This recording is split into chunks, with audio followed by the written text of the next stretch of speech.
Hey everyone, it is Thursday night and we are here with another delicious recipe. My name is Joy, Pampered Chef Consultant in the Gainesville, Florida area, and I am super excited to be with you guys today.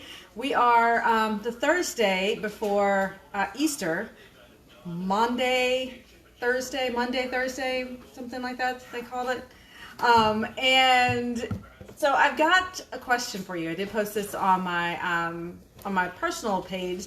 If you guys are friends of mine, what do you cook on Easter morning? Okay, what do you do for Easter morning? Do you just kind of cereal it? Do you do like a casserole? Do you make it a special breakfast, or do you save your energy for a special dinner later on in the afternoon? So in the comments, let me know what you guys do for Easter. What I'm going to show you today is a crustless mini quiche, okay? And I thought this was like really good to bring up today because it is a make-ahead. So if you want to have something that's still a little bit special, but not as going to take up a lot of time on Sunday morning, you can make these guys the night before and warm them up on the morning of, and have them for breakfast for your family. Or if you work full-time and your mornings are kind of hectic, you want a quick hot breakfast, something that's not cereal or Pop-Tarts or something like that, then this is also a really great option for you because these guys freeze beautifully. And like I said, you can make them ahead of time and have them in the fridge ready to go the next day. Just pop them in the microwave for a couple seconds. So let's get into it. All right, I will post these recipes. I did realize I was a little bit behind on getting all the things. So if you just comment recipes, I will give you the links to both of them. We're going to do today the crustless mini quiches, and I'm going to show you guys a really delicious salad to go along with it if you're serving this as like a dinner or a lunch, brunch kind of situation. And we'll also talk about some ideas that you can serve with it for breakfast as well. So what I'm using is my mini muffin tin here. And I'm going to grab some oil real quick. And we're going to oil up these wells. I don't like using spray oil in my bakeware. The spray oils have silicone and they have this anti-clogging agent that's mixed in with the spray, and it can leave this tacky film on your cookware and especially your bakeware. So it's a lot easier, better for your cookware in the long run to just get some oil, take your basting brush, and just brush right in those wells and just oil them up really good. Now, if you have really great bakeware, you know, it may not even be necessary. Most of the time, I forget to do this stuff, and my muffins still just fall right out of the pan. We have a really great, really great quality bakeware. So, again, you may not even need to do this part. All right. So, what I'm going to show you, this crustless quiche recipe, is really super simple, and it's incredibly versatile, which is another reason why I really love it, is I can go through my fridge pretty much and just pick stuff that I've got already in the fridge. This is a really great recipe for using up, you know, some vegetables from the night before, protein. You can put anything in here. So I'm going to show you like the base custard part of it, and then I'm going to show you the filling that I'm going to use, and then we'll talk about the base custard part. So what I'm going to do is bacon, some red pepper, and some bell pepper, because that's what I had on hand. Okay, so I'm going to use a red onion, and I'll slice this guy really thin using my mandolin. And I'm going to slice some extra, actually, because the extra is going to go in the salad. So I've got about half of this guy, and the other half I will save for another recipe.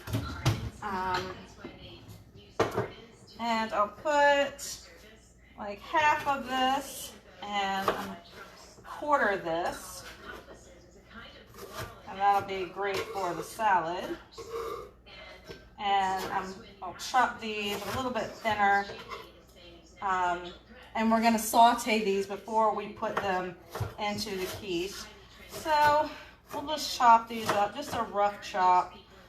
Again, they're going to go in a quiche. More rustic, more homey looking, I guess. There we go. All right. Perfect. And I'll push these right into my pan. There we go. I'll put this on, say, a medium heat. We'll add a little bit of oil to it. And this is the oil dispenser. If you guys haven't seen this before, it's really cool. You got your oil in here. You can also use it for vinegars, I do believe. But it's got little pressure squeezy things there. And you squeeze, and the oil comes up. And it's got the little measure marks, so you know how much you're using. So that is about a tablespoon. One good squeeze is about a tablespoon. I can put that right in with my onions. And I'll add a little bit of salt. We like to flavor every layer. There we go. And we're gonna add some bacon to this. I've got 4 pieces of bacon that I cooked earlier. Let me get a big knife for this job. Well, actually, this will do. My Santoku knife's a good chopper for this. So I'm gonna layer these guys to make it a little bit easier to slice through. There we go. And I'm gonna throw this in with the onions, and it's already pre-cooked, but I still think I can render out a little bit more of that bacon flavor right into my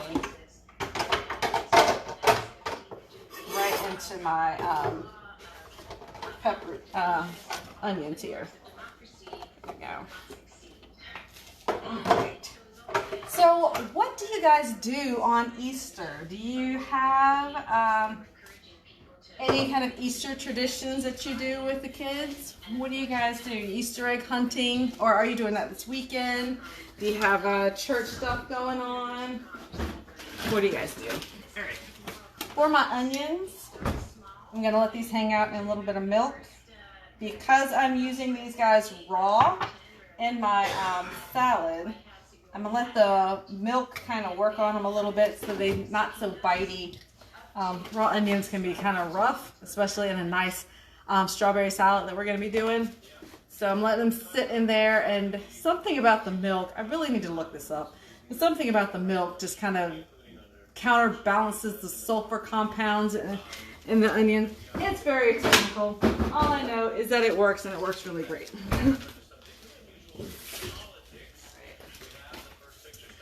So to this, let's go ahead and throw in some bell pepper. Now again, the onion is, not the onion, the bacon is already cooked. So we're just kind of softening the vegetables here.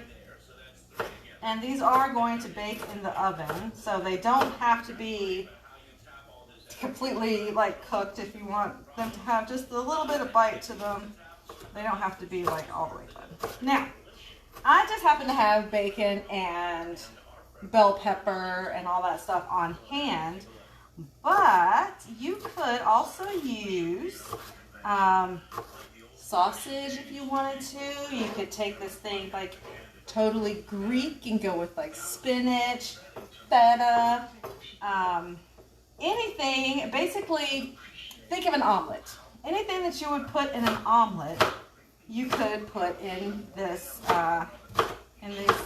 quiche, and it would work out great. It would be perfect. There we go. Now, I like just having some color in there, so you know, I'll add, you know, the red bell pepper. You know, sometimes I'll add some green. Like, I'm a big fan of spinach. The rest of the family, not so much, but I'm a big fan of spinach. So if I was doing this just for me, just to have something for me to eat, then I would probably go with spinach. And maybe even a sausage, spinach and mushroom. tablespoons of mushroom. Now with the mushrooms, guys, I would cook those down because they can be very liquidy, which would keep they wouldn't freeze very well if they were if you didn't render them down, cook out all of that extra water that's in there. But anything else, broccoli would be good. Again, you want to, for the broccoli, you wouldn't really saute it. You would steam it, throw it in the microwave and let that cook for a little while. And then kind of give it a nice squeeze for the liquid to come out, and then mix it on up in your recipe. Would work good. Quick little hand wash. All right. While this is doing its thing, I'm going to go ahead and get my cheese. And the cheese is another aspect of this that you can really play around with. I'm going with a mild cheddar today. You could do sharp cheddar, you could do white cheddar, you could do provolone or Swiss or smoked Gouda if you wanted to. Side note, if you have leftover ham from Easter, this is a great way to use it. Chop it up, throw, a vegetable or two in there with it, with some cheese, and make some quiches for later.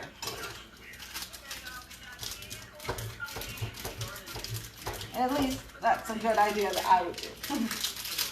If I had leftover ham. I'm actually not even sure what I'm making for Easter dinner. In all honesty, because we're going to be at church so very early, Easter might end up being pizza. I'm just keep it real. I have that day on my meal plan completely blank, so I have no idea what I'm going to do. No idea. All right. So I shredded up half the blocks, about 4 ounces for those of you who are counting at home. Makes about a cup and a quarter of cheese ready to go. Okay. So we've talked about all the different variations that you can do with these quiches, because the world is your oyster. Be your own chef and just get really creative and really inventive. So this part, the egg part that's going to go with it, this part you probably want to stick with the recipe as much as possible. If you don't do whole eggs, you could do egg beaters if you wanted. That would be fine to do that. So in here I've got 6 eggs, and to this I'm going to add a cup of cottage cheese.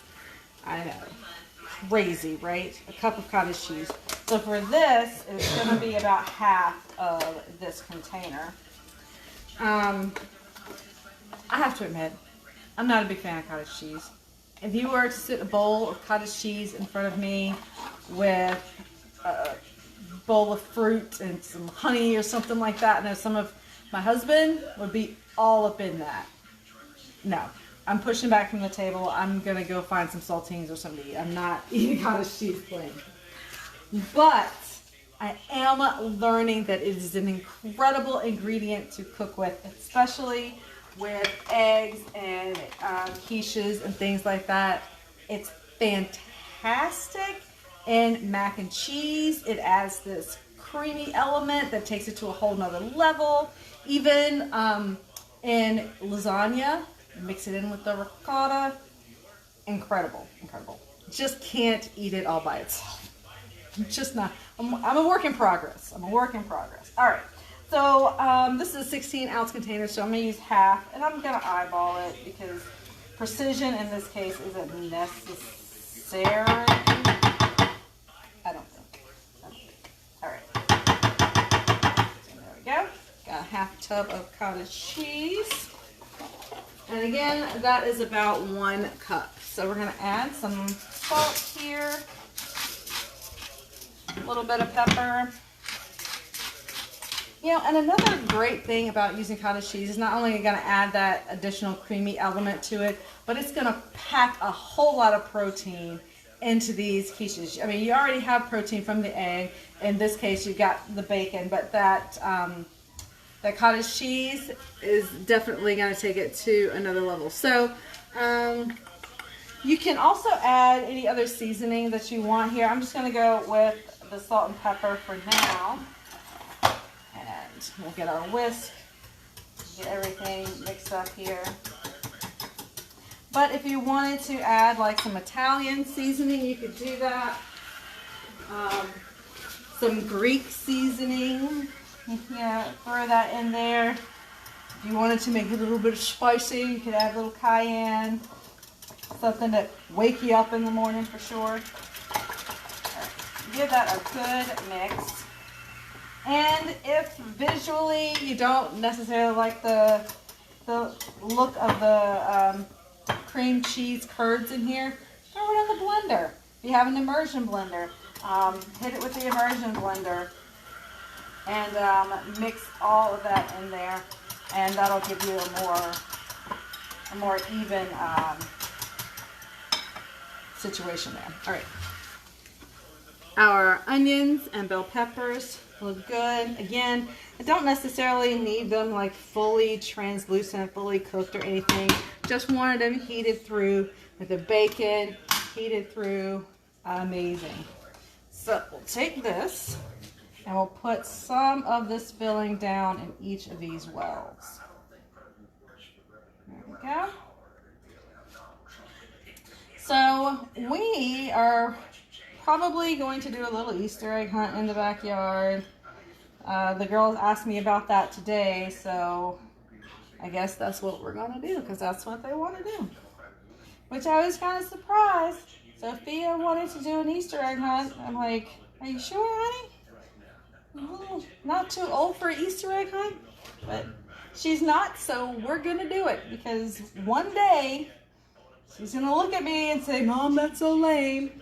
And it's going to break my heart, because then that's just going to prove how big she's getting. Just not ready. Just not ready. Alrighty.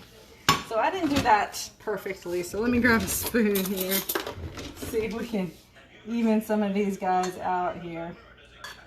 But again, this is kind of the fun part, where you can really play around with some different flavors and different combinations of stuff.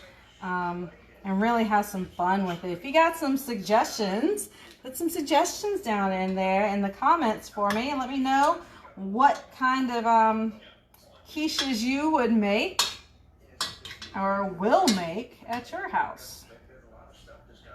All right, now my oven is on to 400 degrees. All right, get all the little onions that are clinging to my spoon there. All right, so the oven is on to 400 degrees, so it's all set and ready. Now we're going to add in, put the eggs in. There we go.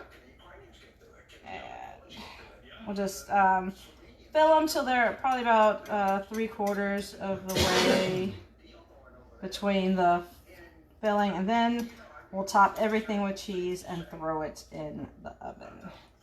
There we go. So,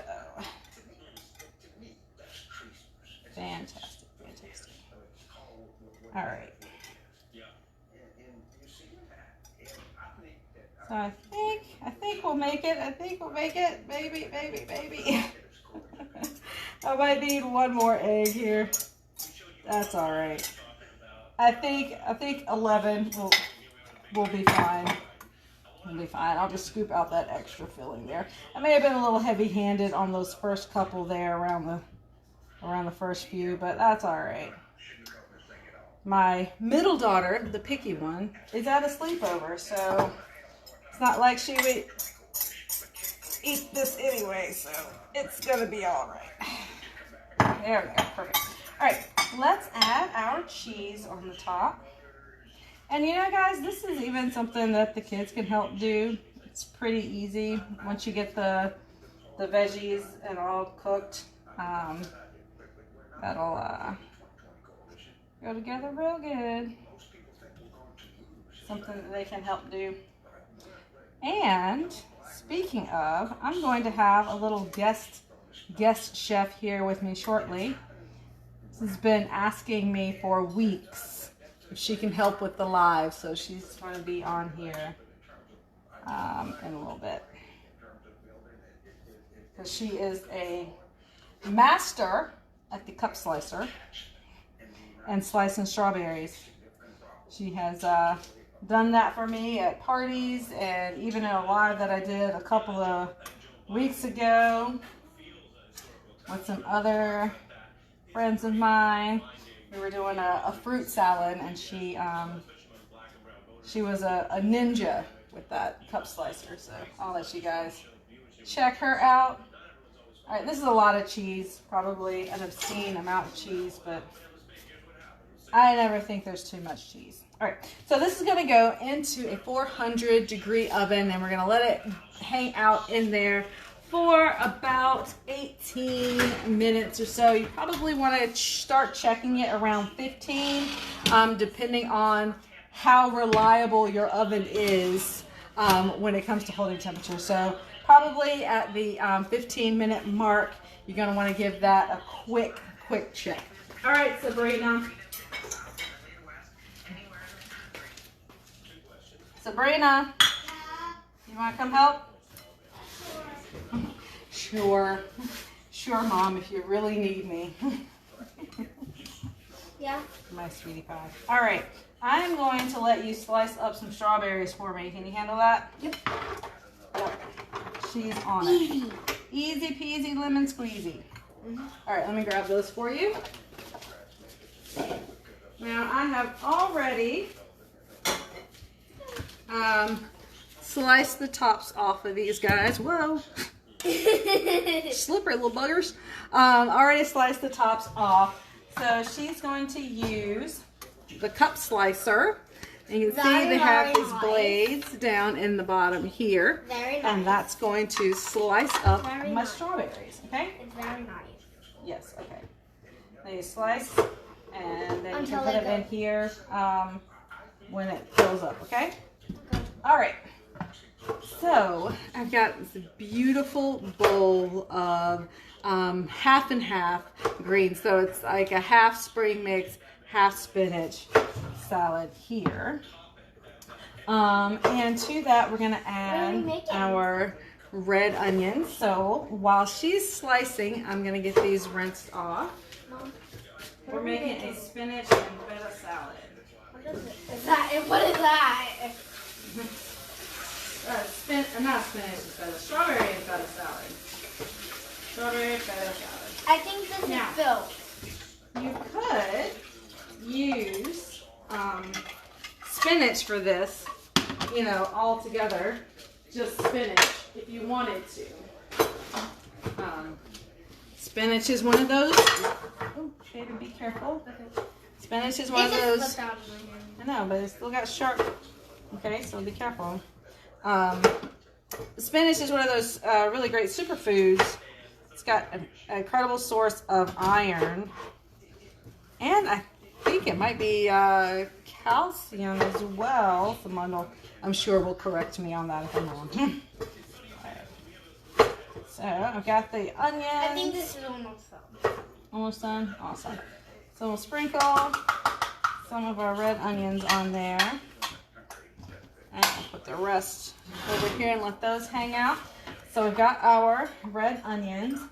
Also got some candied pecans from earlier. We're going to put these through our food chopper in a second. But while we are getting that spinach done, strawberries, my goodness gracious, it has been a day. We're going to make the dressing, okay? We're going to do a honey poppy seed dressing. It's got a little Dijon balsamic in there. It's a all together, all things. I did find this one online, so I will share this with everyone. So in my measure, mix, and pour. Oh, all done? See how fast that was? It's incredible. No, you can't slice those with that. I'll watch it. Yeah, but we are all done here. Thank you, Pumpkin. You're welcome. Let me just All right, these first. so that fast, she has sliced up all of these strawberries. Look at that. I'm a master. An entire pint of strawberries. I'm a master. She is a master. And humble to boot. All right. So let me grab in here. Give our board a quick wipe down. There we go. Awesome. I am in love with this prep and store system here. Love it, love it, love it. All right, so back to the dressing. So for this dressing, we're gonna add a 1/4 cup of balsamic vinegar. There you go. 1/4 cup of balsamic vinegar. I think this might be all for this bottle, so it's bad.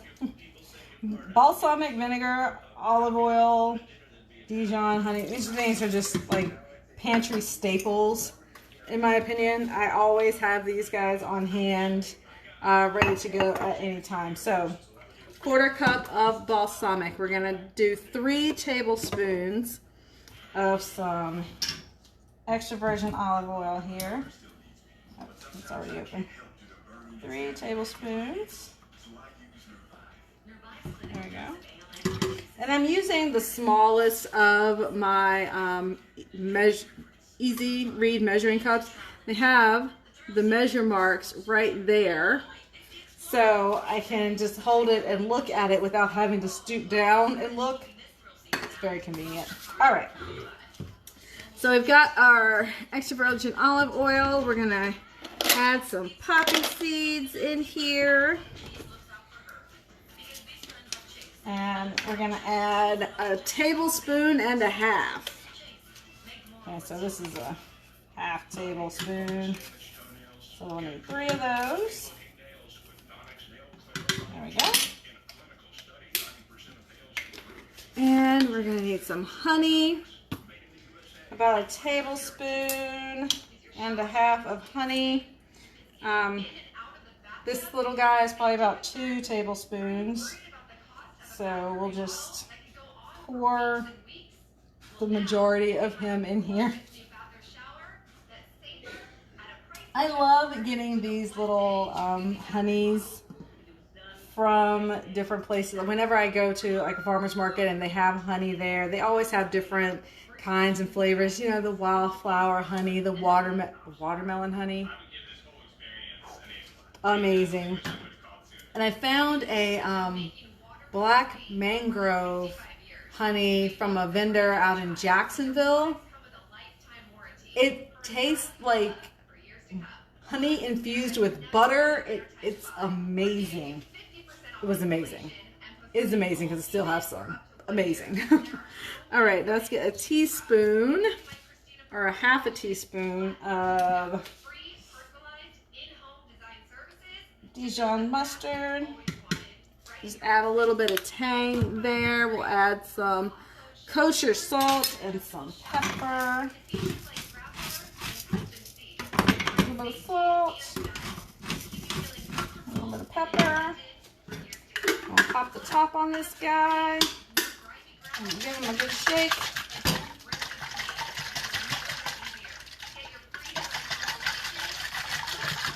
And get all of that mixed in there together.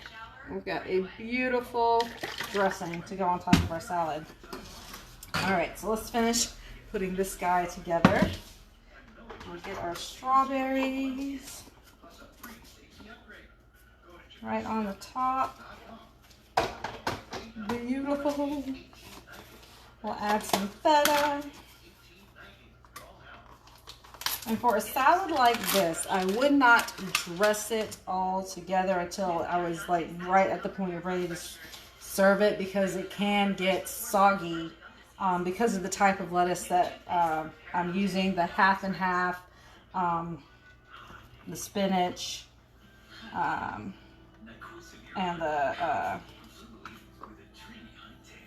the other greens there. All right.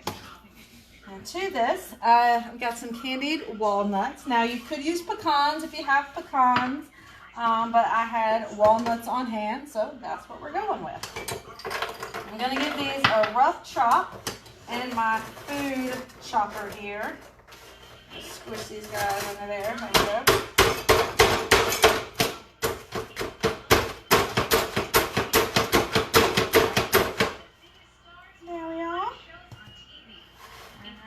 And this is going to add another little pop of sweetness and some crunch to that salad. It's probably a little bit too crunched, but that's okay. That's all right. We'll add a few more strawberries on the top, just cause. And that looks beautiful. Absolutely beautiful. Look at that. Don't you want to just dive in? It looks fantastic. I'm so excited. So excited. Alrighty. So let's move this over. We've got our dressing. It's all ready to go. Now we're going to take a little peek at our quiches. And they're looking pretty good.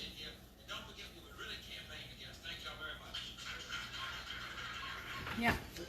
Let me grab my thermometer here. And we're just going to check to see where our temperature is. In the middle here. So we're at 163. And that comes out clean. So we're good. I think I had my oven on earlier when I was cooking the bacon. So it was nice and hot and toasty, all ready to go before we really got started here.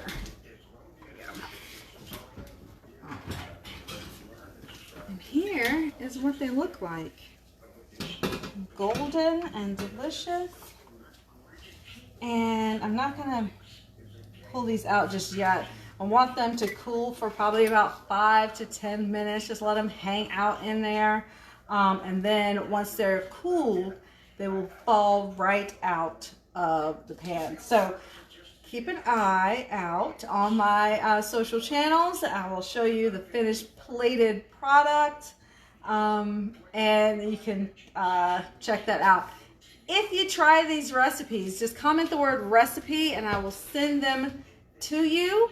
Also, share this, tag some friends in the comments so they can see this, check it out. It'll help them on, Saturday night when they're planning for breakfast on Easter Sunday. It's a great idea to use up some veggies that you already have in the fridge. And a great way to save some time on Easter morning when you're rushing to get out of the door so you can get to church on time. A great time saver to have these ready to go.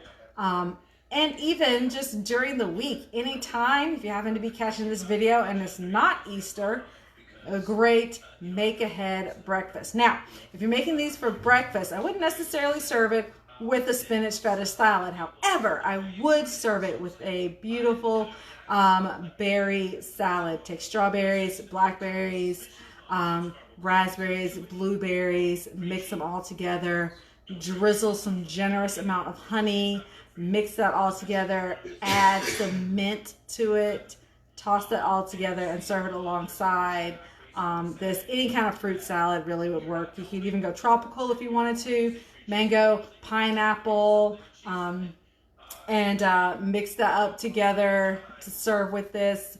Grapes, any fruit would help to brighten this up. And I think it would be a beautiful complement to these. So again, if you'd like to get the recipe, just comment recipes. I will send you both, the one for the quiche as well as the strawberry salad. If you have some questions about any combinations that you want to try with your quiches, if you want to do sausage or something, you want to talk through some flavor profiles, let me know. That is my jam, and I'm so happy and excited to chat with you about all of that good stuff. So just let me know in the comments, or you can send me a private message anytime. Last but not least, all the products you saw me use here tonight are Pampered Chef products. And if you'd like to get your hands on these amazing tools and time savers, just shoot me a message in the comments. We'll talk about it and we'll figure out what products would work best for you, your cooking style, and your kitchen. That's what I do. All right, you guys, thank you so much for joining me here today. Be back here next Saturday at 6 o'clock for another amazing 30-minute meal for you and your family. Good night, guys.